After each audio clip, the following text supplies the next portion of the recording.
get to know it now that you have immunity, and your dream is your immunity, your passion is your immunity. And when you have immunity and you're doing the right thing, you have nothing to fear. This is welcoming you to Open Forum with Citizen MKO.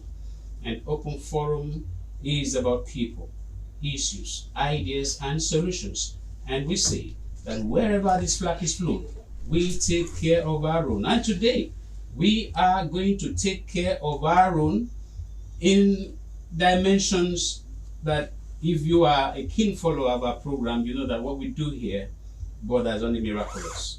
What we do here borders on being intentional. And we have been intentional all our lives. And today, we are blessed to have somebody that is an asset.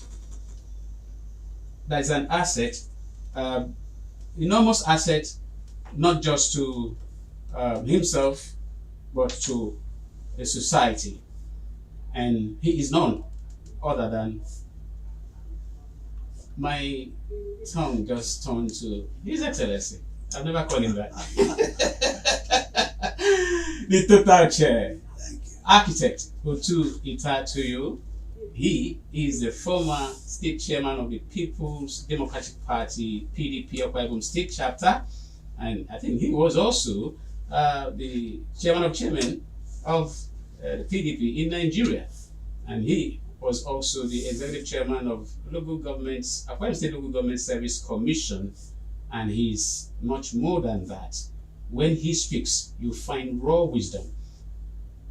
Welcome to Open Forum with Citizen MKO, Total Chair. Thank you for having me. So good to have you. It's the second time around. You were here 2 weeks ago and you had to jet out. And I had to follow you bomber to bomber.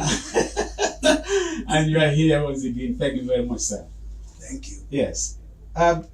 Today we want to take thought for food and food for thought. And that's the way we're going to start. And it is a quote by the legendary Tai Solari, who said, "An educated citizenry is easy to rule, but difficult to ride. Easy to govern, but impossible to enslave." Tai Solari. I take that again. An educated citizenry is easy to rule, but difficult to ride. Easy to govern, but impossible to enslave. How educated is the citizenry? But what has been going on in our constituencies, states, country? Can we boldly say citizens are educated enough, they are enlightened enough to be able to stand to their feet and say, yes, this is right and this is wrong? Or are we all slaves? The issues we're going to look at and the dimensions we are taking will help you answer the question if you are confused. Open Forum is an independent responsible program by Open Forum Care for Humanity Foundation. We are a non-governmental organization. We are non-partisan. We are an ideas bank to help the people in government and help citizens. We do not take sides. We do not do psychophancy. We do not mince words. We call spade by no other name than what it is. And to further that, last week we had a guest who happens to share the same political party with Total Chair. Total Chair is a party man, is an APC chieftain. So last week I had another APC member. I'll come to that if something has changed. Total Chair. By name Mfon Okun. Mfon Okun is so many things in the art world, both at state, national, and African level. And he came here and gave Pastor Omo Basieno 100% when it comes to arts, culture, and tourism. And when we arrived at a number of things, one, that Omoino has turned waste to wealth. Talking about the Dominic Utok Ravine that almost was getting close to the government house, and even the prisons was terribly threatened, but that place now is synagogue of all eyes. And very soon, I think Mr. President is going to commission it. Instead of the art thing, turning waste to wealth. And when you look at flyovers in Uyo, the morale there is something that people will have to copy. But then we arrived at a resolution that when you are doing public arts, you don't bring in political slogans, don't bring in political insignias, no matter the person involved. So we have recommended that the authorities should remove any political slogans or insignias there. Those arts are for the public and they are timeless. In place, we have recommended that those spaces, or even some more spaces, not too much, should be created and sold to corporate organizations where we can make millions of naira, and that will help to maintain that place and also replicate those. That's what makes us Ideas Bank. So those things about the RISE agenda, even whatever other thing that has to do with political, remove them, please. It's not necessary.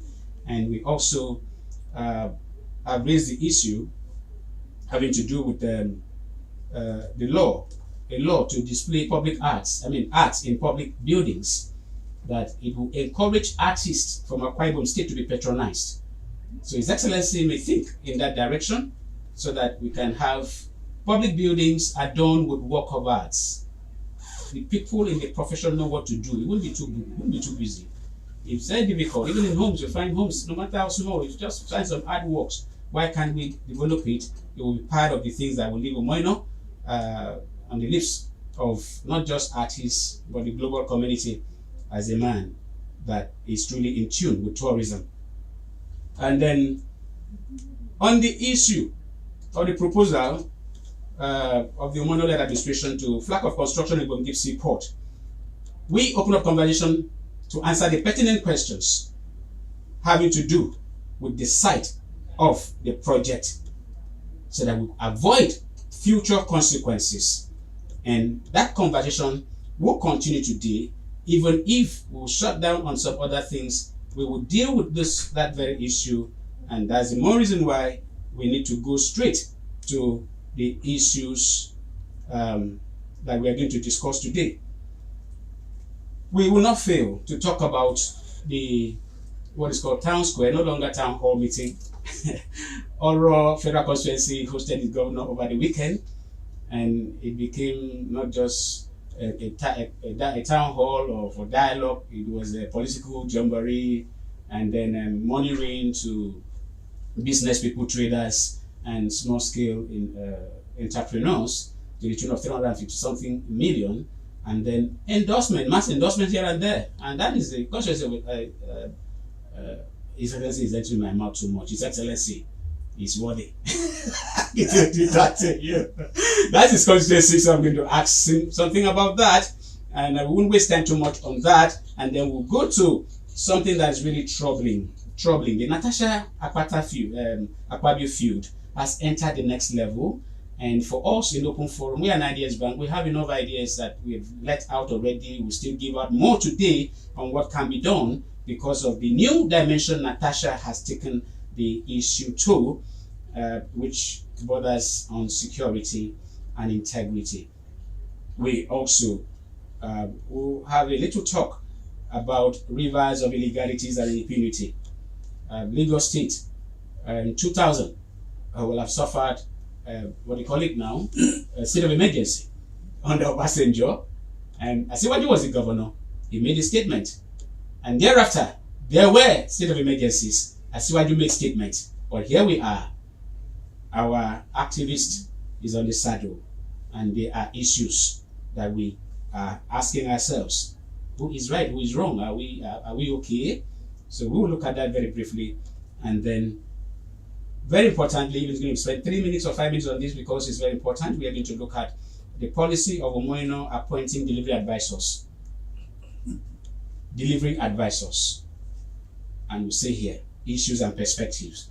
Open Forum, we don't just run a program where we invite guests to do interviews. We have our opinion. We are an Ideas Bank. People bring ideas to store with us. We generate ideas and store for use by people free of charge. And on this matter, I can tell you, in fact, those that are watching us online on Open Forums in NKO and on Memories 965 FM on Facebook, you can see I'm nodding my head. You see this matter, we are going to read verbatim what the governor said and why the governor introduced the issue of delivery advisors and what exactly he said, and if that is what is playing out. If it's not, we are going to bring out the word of the king. Even God says, challenge ye me concerning the works of my hands. We talk about the words of His Excellency on delivery advisors and to see if what is happening is the right thing. And then the big one, it may be in series, I don't care, because this matter concerns us deeply. Ibom Deep Sea Port. It is the 23rd part of stock taking and agenda setting for an Akwa Ibom without oil.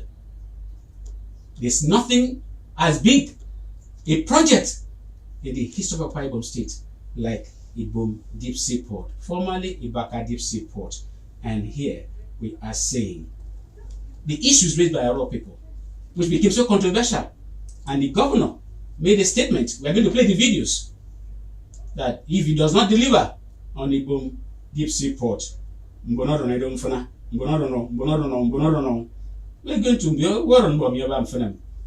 to hear from him if he's one of them, and we are going to read the letter that was written by the people of Oro over that matter.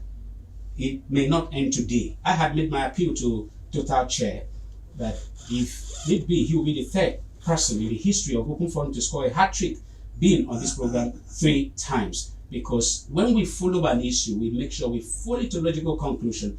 Having laid those foundations, here we go with the conversation of consequence that will shape who we are. And if you feign ignorance after listening to us, then we need to do more work. We never get tired. We don't get intimidated. Total Chair, you could not make it last time on time because of technical issues, or what I would call glitch. But then we did a lot. And some of the things you said are blowing in the wind.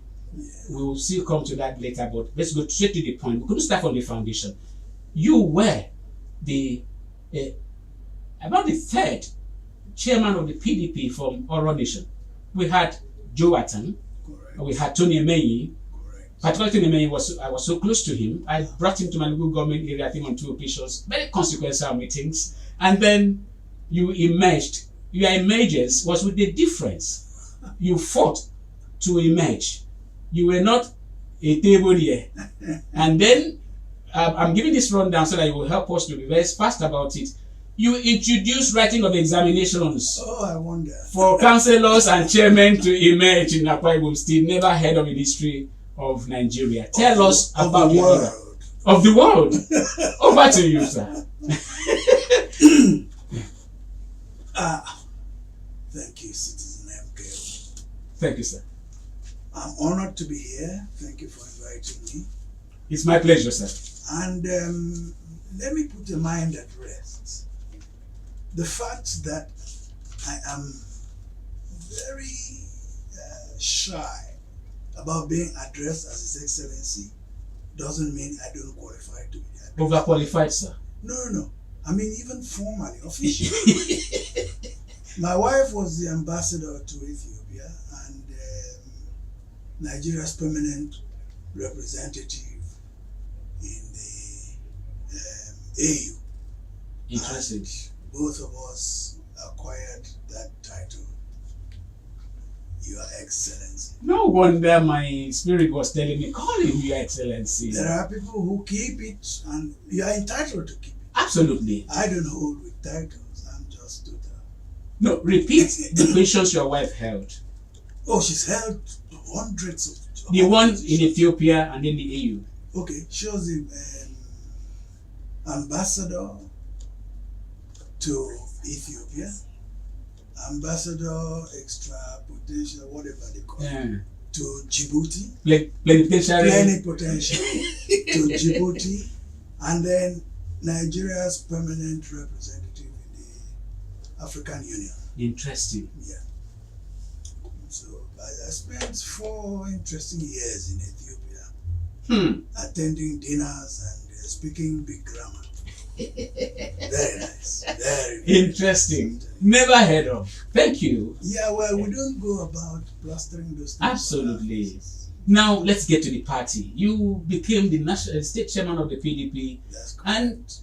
and you brought intellectual content, and you made some persons to run away from their aspirations. No, I don't think that's a fair statement. We followed the rules, and that is as simple as that. The PDP had rules, and a man who can read and understand those rules just follows it. It's just that simple. I introduced a few, how would you call it, innovative things into it. That is, if you want to be chairman, you want to be councillor, that's good. You are not stopped from being chairman or councillor. But come and tell us why you want to be chairman or councillor. That's right. And since everybody could not do it at the same time, I said, look, come into this hall and write it down in a paper. Simple as that. Yes, if you want to write 10 pages. It wasn't fine. jam. It was simple. Why do you want to be this? Why do you want to be whatever you want to be? Chairman. What councillor. shocked you from that experience? What shocked you most from that experience? No, I think the shock should really be that there were very many honest people who just stayed away and never came back. That is what I said earlier. I said you scared some persons from And there were others who came into the exam room, and because you see there was expo before the exam. But they had to come there in person and write it Right. down. That's right. Yeah. Afna. Now, it's going to be something that will be documented for posterity. You said something that may not really apply. You said PDP had rules. Was that part of PDP's rules? No, it wasn't. It But that's wasn't. part of innovation for proper administration, proper management. Good to leave it there so that you don't go and lynch others that took over from you that No, didn't follow the rules. There were people who actually insisted that they cannot be disqualified No matter what. because they did not take the exam. Exams. They were right. You cannot disqualify them because they didn't take the exam. But they had to pass through the Then, screening. here is this point. Yes. What right have you got to run a people if you cannot tell them what you want? I wonder. I mean, it's just so bad. One point on the party matter before we shift. You initiated the building of the PDP secretariat, something that is bigger, more solid, it's more upscale than I think any local government secretariat in Akwa Ibom State. It's like competing with the state secretariat. Let's tell the listeners what inspired you, and now you are no longer in PDP. No. The PDP was an absolutely fantastic party. Yeah. I have had like Muhammad Ali used to say, I ain't got no quarrel with no Viet Cong. I ain't got no quarrel with no PDP. That's right. I left the PDP on a matter of principle. It was a fine party. I don't know what has happened to it since we left. But at the point I left, it was a national and absolutely determined party to give good governance. Absolutely. Certain people came in after I left, so I leave them to worry about what became of the PDP after that. Worrying about party, we talk about civil service. You were in the party, you now went into local government service commission instead of moving something much bigger that people are expected, maybe like an SSG or whatsoever. You tell a little bit about that, but then what legacy did you leave in the local government system that personally I have? My opinion is that that very system is almost non-existing. It's an expensive center. It's not a development center. You were the chairman of Local Government Service Commission. What is your opinion about the local government system when you were there and as we speak now? At any time, the local government is supposed to be the engine room of rural development. Yes. And given the way of Nigerian politics, it has been impossible for that objective to be achieved, primarily because there's been a lot of politicizing of roles. So the way it was structured, now they're trying to make the local government autonomous. How they succeed, I don't know.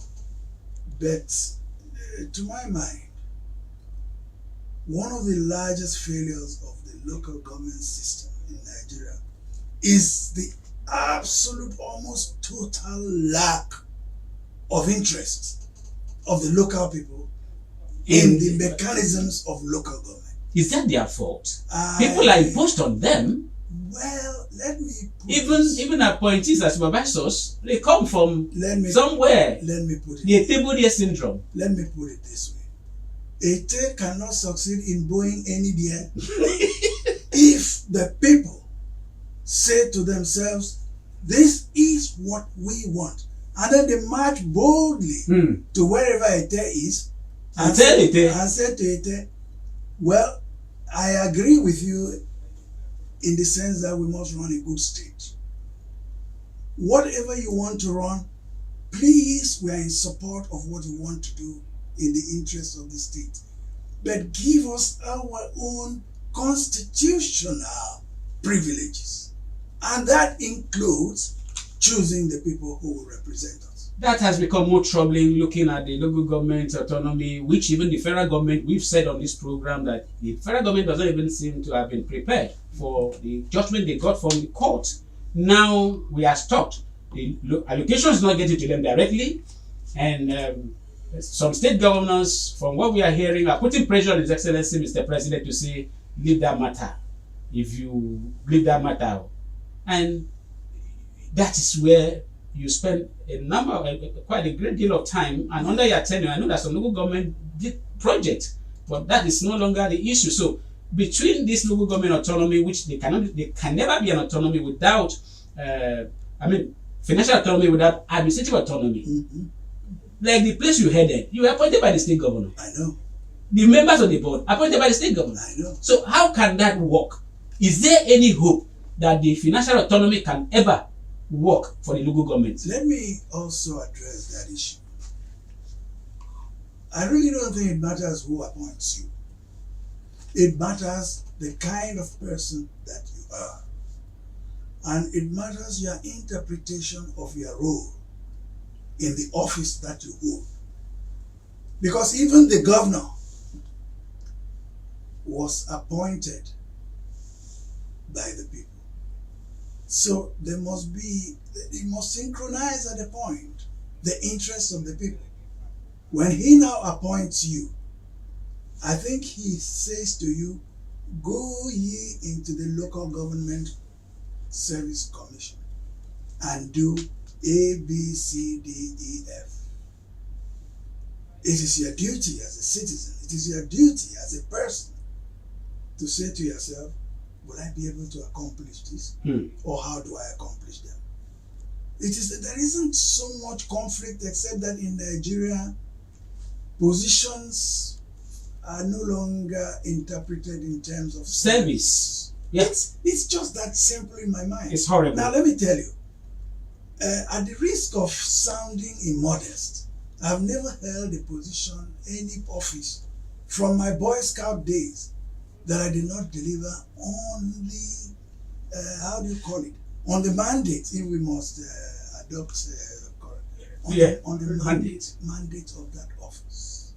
Because there is a sacrosanct mandate of the office, almost spiritual, of every office. Let me add this, sir. I have a personal philosophy, yes. And it is to the effect that if you cannot deliver more than is expected of you, you are not fit for that position. Or don't even get there. Yeah, you have enormous capacity, but we have seen some persons who have nothing to offer being recycled in the system. I don't like the term recycling, but we cannot avoid it. Even in Akwa Ibom State, there's so much terrible recycling going on. But now to this, why did you leave as party chairman? You did not go to National Assembly, you did not go to the National of the Party, you did not become the SSG. There's something the world may not know. I want to extract that thing from you now. Please, oblige me. Why? There is actually a lot the world does not know. I believe you. And those just things, give a little. In a minute. Those things happen behind closed doors. There's time for revelations. In fairness to Chief Godswill Akpabio, the then governor, Yes. who you were the chairman of the Yes. party, He then- and your midwife is coming to That's power. correct. He then offered me the position of secretary to government. Awesome. He did that, and deliberately he even called my principals, my Oron people I respect, and said to them, I want Total to be secretary to this government. So why were you not secretary to government? I told him I don't know anything about this business. I want to run to the party. What I did not disclose at that point publicly was the fact that I thought a trajectory through the party could even be more crucial to Akwa Ibom State, in the sense that in another maybe 8 years, give or take 4 years, Yeah. we could have a national chairman from Akwa Ibom State, given the things I had achieved in Abuja as a state chairman. So I made that known. And in fairness again to His Excellency Godswill Akpabio, he agreed. So what happened? Oh, I don't know. Many things happen in politics. Like Harold Wilson said, that even 1 hour is a long time In politics. That 1 hour is too long a time. After all, So we agreed. And Akpabio, yes. again, in fairness to him, he took me around all the all States. the state governors. My form for national vice chairmanship was filled by the state chairman. Of the party. No. Of the South. Okay. Yes. Yes. Oh, bloody authentic. So what? Yeah. Somehow That- your brother from Oro Yeah. emerged. Oh yes. Oh, What brought the abracadabra then? Well, I don't know. You know, in these things, it was Christ when they asked him. He says, "Look, but a little time you see me, and a little time You you know, see- see me no more." The important part of that statement Yes. is the disciples who then wondered, "What does it mean? A little time you see me, a little time you see me no more." This So we all conversation. can wonder what Yeah. happened in between. Yeah. But I must say something about Chief Nkubre. He was an absolutely delightful gentleman. Mm. He was not part of the conspiracy to dim my trajectory, which was something very many people took upon themselves to do. But Nkubre was not involved at all. He was sitting in his house And they went to you. because Akpabio, in his wisdom, rejected those who projected themselves for the position. Interesting. Yeah, And wait for a neutral person. that is correct. Let us leave it there. This conversation is deep, but you are hearing this probably for the first time on Open Forum with Susan MKO. Here we go to the roots of issues, and nobody sits here on this hot seat and then leaves blank. His Excellency, actually Twitter to you, has come His with Excellency. enormous deposit into this ideas bank for development, states, and nation building. And we want to take some very quick ones. And there's no way we will allow our son, despite his own personal weaknesses, to be attacked in public, humiliated, whereas we have enough ideas to mediate. Talking about the Natasha Akpoti, and Godswill Akpabio feud, which was a National Assembly sitting arrangement issue, well, because a very careless statement by Akpabio's aide turned that National Assembly issue to a personal war. An aide to Akpabio, after that problem at National Assembly, wrote that Natasha comes to the Senate, National Assembly, with in transparent clothes. I read that. No sane person will keep quiet. And I've not seen proofs from that quarters. I've not heard what has happened to the person, but that's not the issue. When an accident is imminent, you look for the way out with less casualty. Now Natasha, coming back from US, went to Kogi State, held a rally despite the ban, whereas the police and those in authorities were on the road blocking convoys. She flew in a helicopter I know that approval was given from somewhere. Helicopters don't fly like that. She flew in a helicopter, and guess what she said? She said, His Excellency Godswill Akpabio made arrangement for her to be recalled, which has so far failed now, though they might still do something about it. And then, not just that, that he conscripted the former governor, Yahaya Bello, to make arrangement for her to be killed, to be assassinated. We cannot, as a people, pretend that we have not heard that. We don't know the truth, because Natasha said there that she has already written to the IG before saying this. And His Excellency Godswill Akpabio, we are hearing that he may likely go to court or do this. We want to, as Open Forum, we are advocating.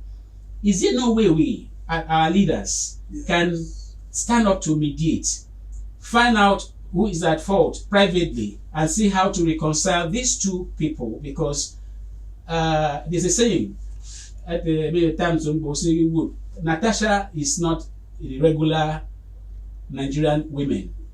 Natasha is in the breed of Akwa Ibom women of the 1929 Women's War in Ikorobasi, who fought Europeans because they could not take what the men could take. So, if Natasha is in that mode, what should we do?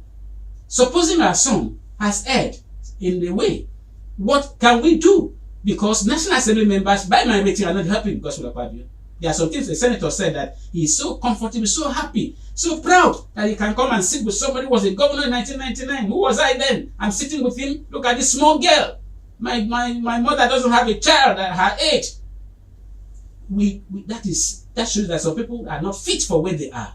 We need to help Akpabio. You are a party man, and that was a man you midwifed to be governor as chairman of the party in the state.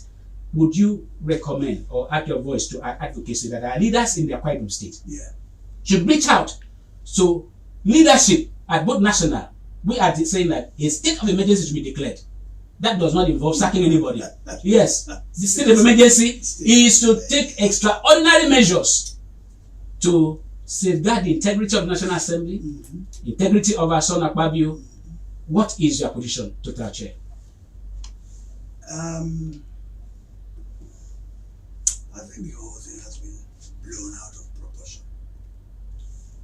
Right from one set. Now, let me expression on that. I'll expand on that. A routine movement of seats in the National Assembly can call for. You can forgive Natasha for feeling unhappy about her seat being moved, about this, and without her being informed. You can forgive her for that, but you cannot forgive her for the absolute misbehavior on the floor of the House. And it is that misbehavior that the Senate worked on, and she was suspended. It's just that simple. But talking about suspension, Total Chair, let me add this, please, because we are researchers and we are an ideas bank. There are enough cases, about I think 10 of them, as quoted by Falana, where those suspensions have been voided. You don't suspend any legislator, even councillor, more than 14 days. And Falana even said that. I mean, it doesn't make it right that she was suspended for 6 months. But she has been suspended. Exactly. It is not Akpabio who suspended her. And so, for it, I think, this is my personal opinion, that this whole thing is orchestrated and it's more than meets the eye. I mean, it is not for the movement of seats that Natasha created that mayhem. It is the statement by the aide that made Natasha to go to court. No, I think you yourself are mixing it up. Okay, let me hear you, sir. It starts from the House, from the Senate. Now, it is in reaction to that Senate altercation that Akpabio's aide made those careless statements. Now, much as reprehensible as those statements are, and in fact they are, I don't even know how His Excellency Akpabio gets by with such people. How do you even? I read that statement. It is reprehensible. Absolutely. But what has that got to do with Akpabio? This is a man who has been employed as a professional. And rightfully too, Natasha has taken the case to court, Abi. Yes. So she should face her case in court. What's that got to do with Akpabio? Now, Akpabio didn't say anything about her. We need to remedy the situation because we are not going to remedy the situation, in my own view, if we go energizing the rascality of Natasha. What do we do moving forward, sir? We have to face, look, can't Nigeria ever solve anything through the legal process? Can't Nigeria ever solve anything through their own rules and behaving properly? What did Akpabio do other than say, Natasha, move your seat? And that is not even what then began to reign. It was Natasha now claiming that Akpabio harassed her sexually. My goodness. And Natasha is a senator. Senators are supposed to be taken seriously. And I have followed her, and she keeps changing her sentences, her statements. Notice that. I mean, for Christ's sakes, this is not child's play. It now looks like all she's out there to do is to malign the Senate. There's a saying, there's a saying, sir. Yes. And when I want to marry Yes. is this two fighting, as we should say in It school? is not two fighting. No, that's what I'm saying. I'm just quoting what we say in school. Akpabio is the Senate president. Yes. He is not even in the fray. It is if you have noticed, what has Akpabio said ever since then? But the family court and the wife went to court. No, that's in court. You have a right to go to court, for God's sake. Good, but this is in court. This new dimensions. Has she said anything? This new dimensions of the IG being petitioned, and this woman is calling people's names like Senator Ekpenyon was the one that drove Yahaya Bello to the hotel, and she may even have facts, because I read somewhere she said her facts, her evidence, she will not bring on TV or on social media because it's meant for the court. Nobody wants her to bring her evidence on TV or on paper. Let her go to court. Let us be civilized for a change. Okay. Now, let me continue with this Natasha thing. Because when I sit down and see people who say, oh, Gospel should go and settle. I like settlement, but settlement at what cost? What exactly has Godswill done that is wrong in this case, other than move this lady from her seat, which was officially what she should?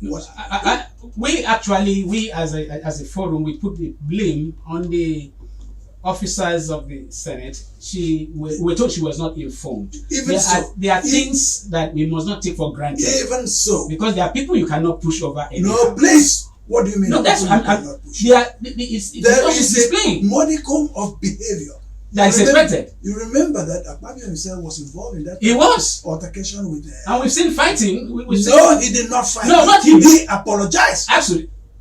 Total chair. Sorry, I am saying that we may not like many of the things Akpabio does occasionally. Yeah. But in this case, listen, if you are the number 3 man in the country, there is a way that you absorb insults. And he did it. All these alternate, and from there he's accused of sexual harassment, this and this such infantile things. It is embarrassing. And the women of this country, yes, they just latch onto it for their own reasons. Not one of them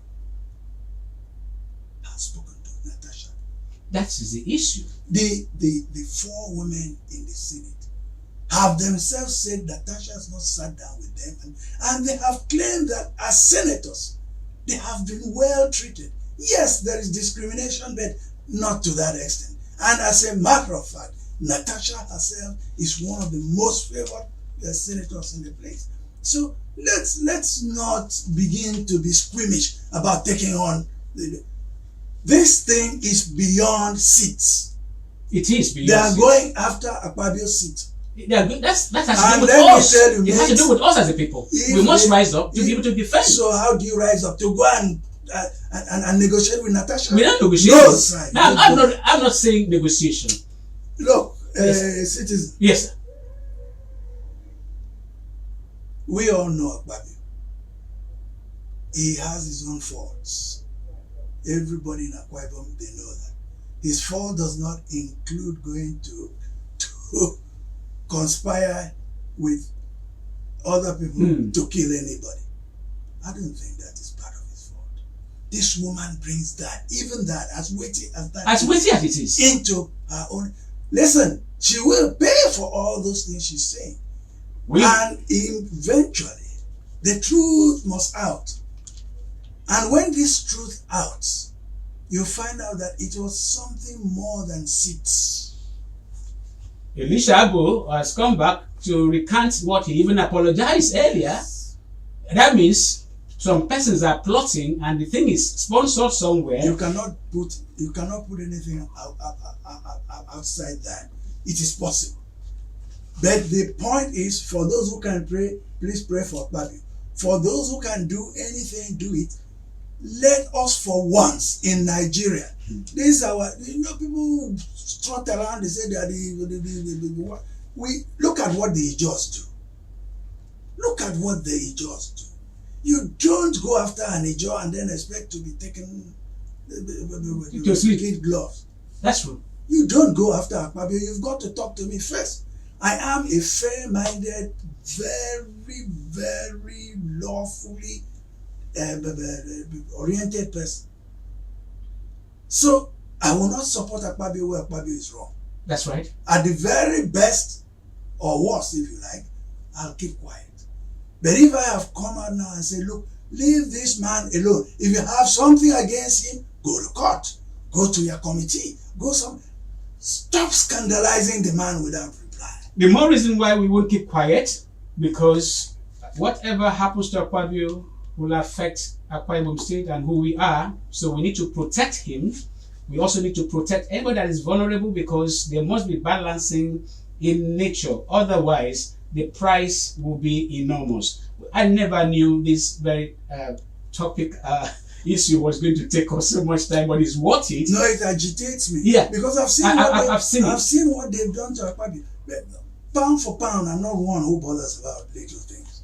And this is actually a little thing. I refuse. We are talking about the Senate of the Federal Republic of Nigeria, for God's sake. And you are talking about holding your hands, holding your buttocks. What kind of nonsense is this? Total, believe me, I refused to read anything about that matter when it started until it got out of, and I said no, it was mismanaged from onset. We want to rise. If you are listening to us, please, whatsoever, you may like Akpabio, you may hate him, Akpabio, you hate Akpabio. It's not Akpabio now. It is about Akwa Ibom. It's about Niger Delta. It's about the South. That we have a Senate president. It is also about proper behavior. And at this moment, I don't see Akpabio has behaved very badly. He has done nothing other than say to them, Madam, go to your No, seat. compared to what we are seeing, you cannot say that. Of course. Yes, that's what I'm saying. I think he has done well. Please, in his management. whatever is your communication, try and defend the truth. Try and protect our son. Try and protect the Senate, because this tenure will be written in history. I learned she appeared in New York Times over the weekend. Because they empowered her. Yeah, the empowerment is what we're talking about. Because they empowered her. She got license to fly a helicopter. It doesn't matter. This is the point about empowering the wrong people. If you empower a person to the point of being able to hire a helicopter, that person should be regular enough at least to know what is damaging to a country.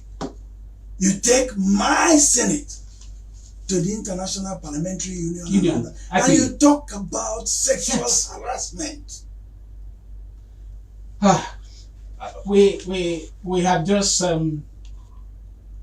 obviously booked a third round of talks with Total Chair, because we will not touch on the Ibom Deep Sea Port, but we are going to touch right now on the advisory, what do you call it now? Delivery advisors. Let me say something about it. Okay. To everybody's very big and delightful surprise, Yes. the governor, His Excellency Umoino,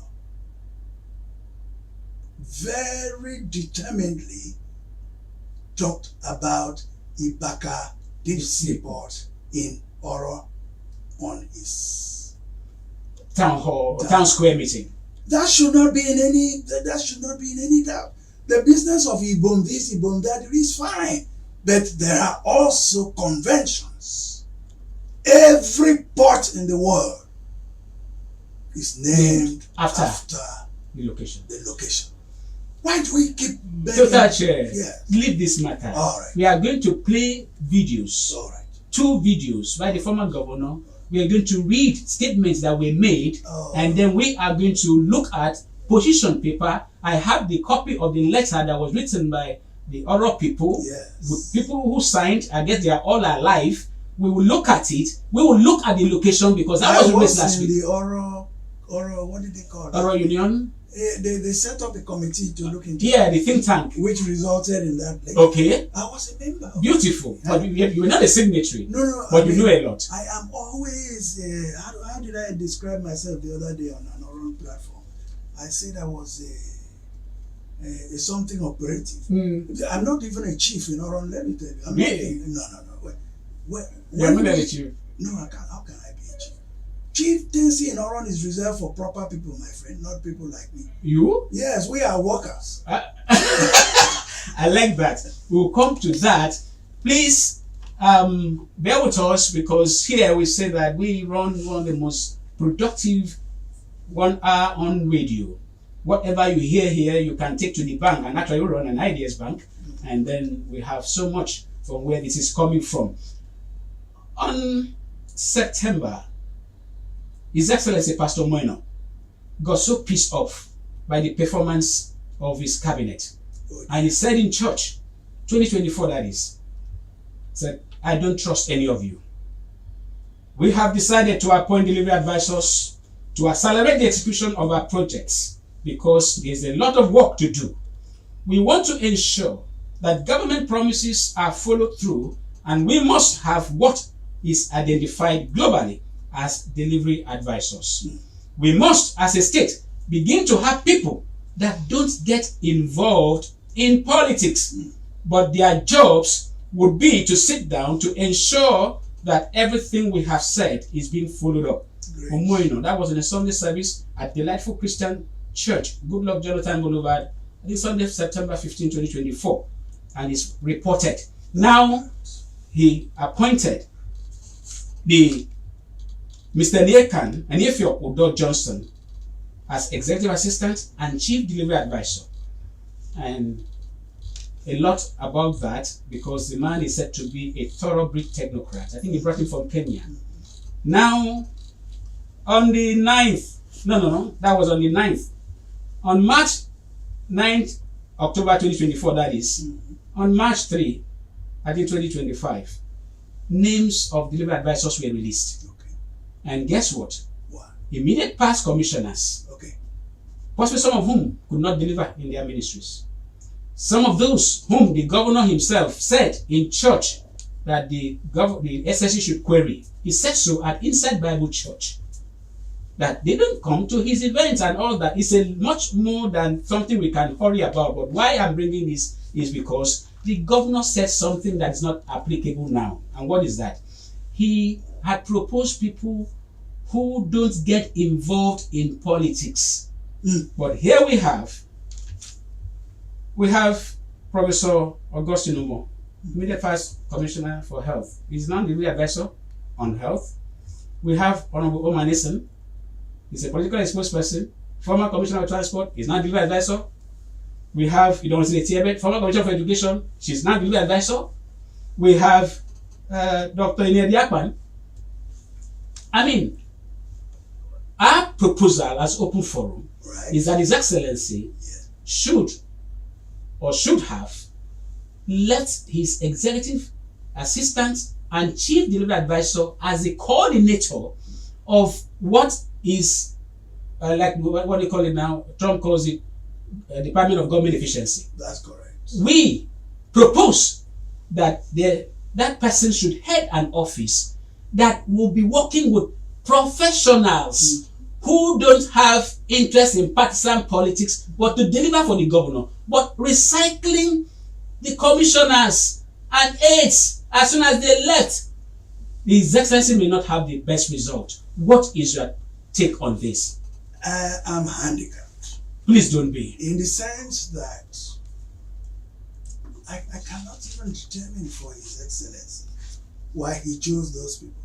I am as befuddled as you are that these are the people he chose, given the parameters he himself had placed. And it is Nnamdi Azikiwe who alerted me at the age of 19 that you have a right to change your mind. I like that. And there he was on TV when they asked him, but you said you would not be into politics again. He says, I have the right to change my mind.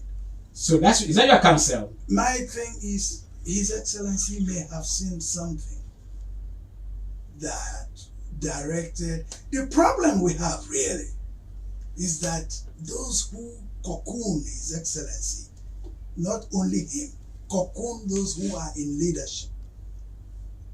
They don't let these people mix with people. Because if they allowed His Excellency to have conversations with ordinary people, his mindset, his direction, in fact, the way he would look at things would be different. When you are in government house, you are in a certain level of restriction. Yes. I'm aware of that. And so you must make a conscious effort. This is now like an advice to His Excellency.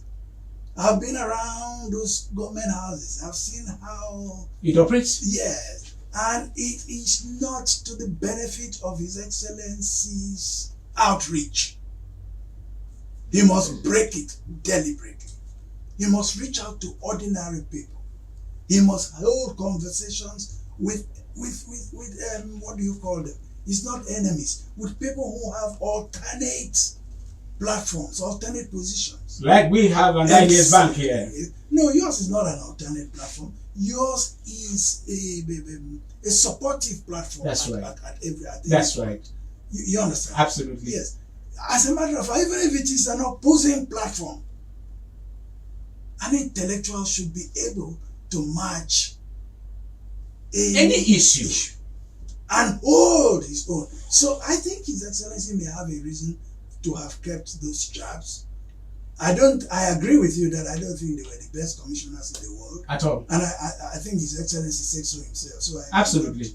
I'm not saying anything new. We have come to the end of today's program. Callers, apologies. We are going to bring back Total Chair, His Excellency Architect Twitter to you, because there are things we are going to put on the table that posterity will stand and vindicate us. That at such a point in time, when it was like everybody was playing along, some persons took their grounds to bring out nothing but the best selflessly. We're not looking for appointment too. We're not looking for somebody's praise, because we survived near-death situations, something that has claimed the lives of others, and we are here to give our best to humanity.